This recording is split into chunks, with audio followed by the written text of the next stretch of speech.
Welcome back to the channel where we talk about everything relaxed hair care, where I share my own relaxed hair journey and anything relating to hair care.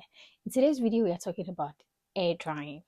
Okay, I've seen a comment on TikTok where the lady says anytime she air dries her hair, it looks a certain way, and I know the certain way she's talking about. So, let's talk about it, why it is beneficial, and how to do it correctly to get a good end result. Okay, all right. So, what is air drying? Air drying is basically allowing your hair to dry naturally. Okay, yes, using the natural elements like the air, sun, or wind. Okay, yeah. So, why is it beneficial? Relaxed hair has undergone a chemical process, which means it is prone to dryness and breakage. So, heat styling can worsen the damage over time. So, air drying gives you the chance to, you know, give your hair a break from heat. Do you get? Yes. So, um, how would you do the air drying process or the technique correctly to get a good result? Prep is everything. I mean, preparation. Okay, your air drying even starts before you get out of the shower. What that means is that um, how you deep condition your hair in the shower or during your wash process makes the difference.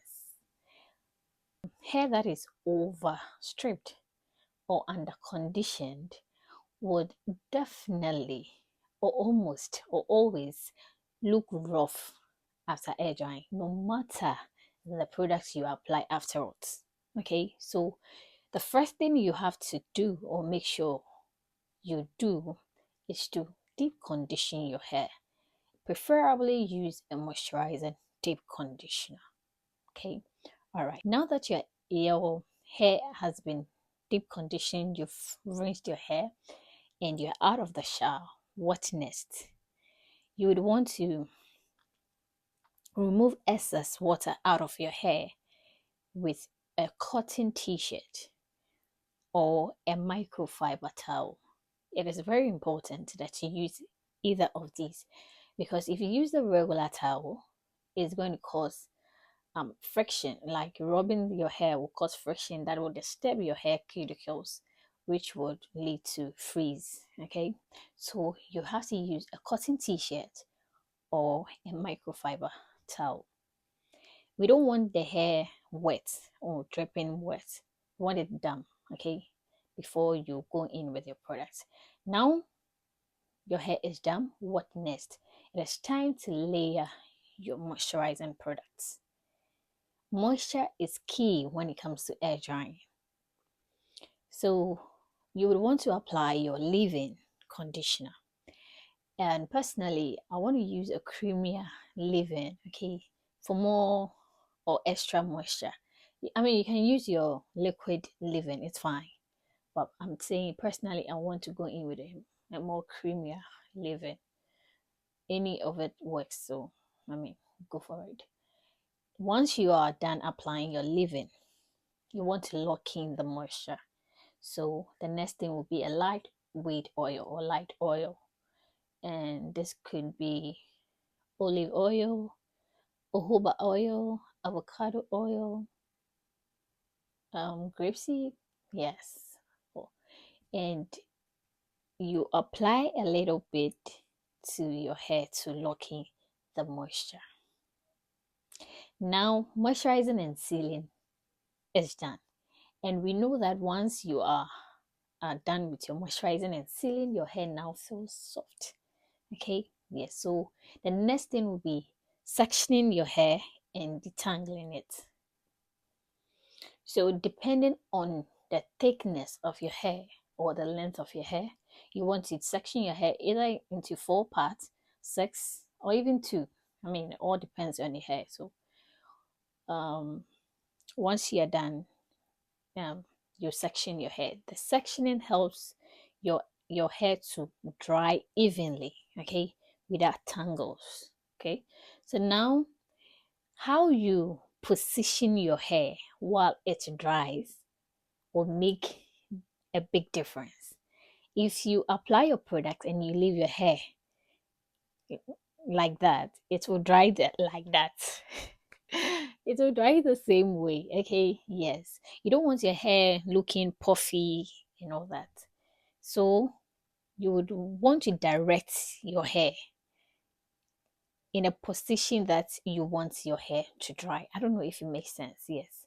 So now that you've sectioned your hair, you want to go in section by section with a wide tooth comb or a detangling brush, starting from the end or the tip, and then you work your way through to the top gently, okay, making sure there are no tangles in it. Then you clip it, okay, clip the hair and do the same for the other part.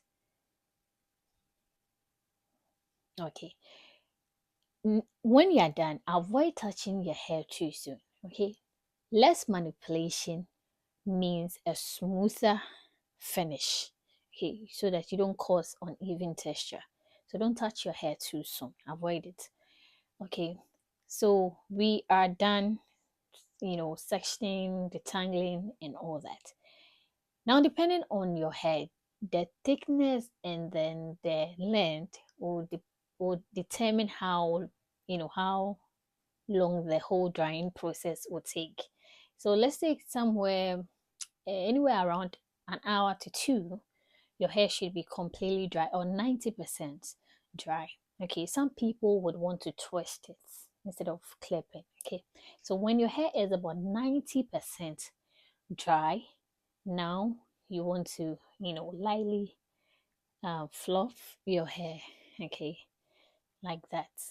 And you can go in with a little serum for shine, or you can just leave your hair like that. So that is it. It's pretty much simple. If you do it correctly, you are sure of getting a smooth, sleek finish.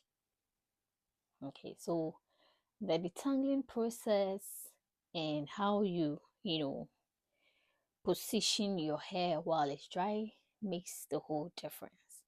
Now, these are some of the common mistakes you would want to avoid. Touching your hair too soon, okay, it will cause your hair to look uneven, okay, yes, and also not section your hair. If you leave your hair to dry like that without sectioning, to look puffy, okay, the roots will look puffy, and you are not going to get that smooth and sleek finish. You also want to avoid using too much oil. It will make your hair heavy and greasy. Okay, yeah, so that is pretty much it for the air drying technique or method. um it is not just about skipping heat, it is about doing it correctly so that you get a better result. So let me just say this, air drying will not produce or give you the same results heat styling tool would give you, okay, like the blow dryer or the flat iron, hot comb and all that, okay. But if you are able to follow this correctly, you are assured of getting a smooth and a sleek finish. So that is it for the air drying. If this video was helpful, then don't forget to like, share, and subscribe. Share to your friends, and I'll see you in my next video. Bye.